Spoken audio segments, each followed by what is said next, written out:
అంబేద్కర్ విగ్రహానికి నిప్పు పెట్టించి ఆ మంటల్లో పార్టీల మధ్య కులాల మధ్య విద్వేషాలు రెచ్చగొట్టేందుకు వైసీపీ అధ్యక్షుడు జగన్ కుట్ర పన్నారు. అయితే పోలీసుల దర్యాప్తులో అసలు విషయం వెలుగులోకి రావడంతో వైసీపీ నేతలంతా సైలెంట్ అయ్యారు.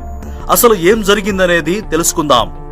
ఈ నెల 2వ తేదీన చిత్తూరు జిల్లా వెదురుకుప్పం మండలం దేవళంపేటలో గుర్తు తెలియని వ్యక్తులు ఓ పూరిపాకకు నిప్పు పెట్టారు. మంటలు అంబేద్కర్ విగ్రహం వరకు వ్యాపించి కొంతమేర కాలింది.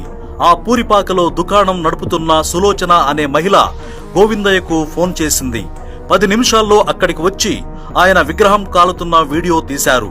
వైసీపీ నేతలతో ధర్నా చేయిస్తానని, సర్పంచ్గా తన చెక్ పవర్ రద్దు చేయించిన టీడీపీ నాయకుడు సతీష్ నాయుడుని, అతని మనుషులను కేసులో ఇరికిస్తానని, జాతీయ స్థాయిలో పేరు వచ్చేలా చూస్తానని ఆమెను నమ్మించడంతో సులోచన పోలీసులకు ఫిర్యాదు చేయలేదు.